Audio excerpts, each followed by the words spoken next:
இன்னைக்கு ஒரு முக்கியமான நாள். என்ன நாள்னு கண்டுபிடிச்சிட்டீங்களா? ஏப்ரல் 23 தேர்தல் திருவிழா. ஜனநாயக கடமையை குடிமகனாகிய நாம் ஒவ்வொருத்தரும் நிறைவேற்றக்கூடிய நாள். வாக்கு என்பது விற்பனைக்கானது அல்ல. 100% வாக்கு அப்படிங்கிறது நம் நாட்டினுடைய தலையெழுத்தையே மாற்றக்கூடிய ஒரு மாற்றமா இருக்கும் இல்லையா? ஏன்னா ஒரு வாக்கின் வலிமை என்பது தேசத்தின் வலிமையாக இருக்கிறது. குடிமகனுடைய வாக்குதான் எதிர்காலத்தின் நாட்டினுடைய மாற்றத்தை ஏற்படுத்தக்கூடிய ஒரு விஷயம். பாரதியார் தான் ரொம்ப அழகா சொல்லுவாரு, விட்டு விடுதலையாகி நிற்பாய் இந்த சிட்டுக்குருவியை போலன்னு சொல்லியிருப்பாங்க. ஏன்னா நீங்க நினைக்கலாம், நான் போடுற ஒரு ஓட்டுனாலயா நம்ம நாட்டினுடைய தலையெழுத்து மாறப்போகுது?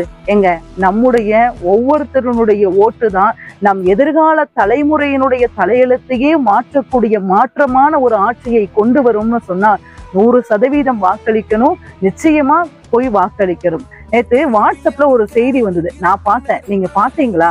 வாட்ஸ்அப்ல பிளைட்ல எல்லாரும் கிளம்பி வராங்க. அங்க இருக்கிறவங்க கேக்குறாங்க, சொந்த ஊருக்கு வாக்குப்பதிவுக்கு செல்லக்கூடியவங்க கை தூக்குங்கன்னு சொல்றாங்க. 90% பேரு கை தூக்குனாங்க. நினைச்சு பாத்தீங்களா? அயல் நாட்டுல குடிபுகுந்த தமிழர்களால தன்னை ஆளக்கூடிய ஆட்சியாளர்களை தேர்ந்தெடுக்க முடியாத ஒரு சூழல்ல இருக்காங்க. ஆனா நம்ம நாட்டுல நம்ம சுதந்திரமா நம்மை ஆளக்கூடிய ஒரு ஆட்சியாளரை தேர்ந்தெடுக்கக்கூடிய தகுதி நம்ம கிட்ட இருக்கு அப்படின்னா எல்லாரும் ஓட்டு போடுவோம். நான் ஓட்டு போட கிளம்பிட்டேன். நீங்க கிளம்பிட்டீங்களா?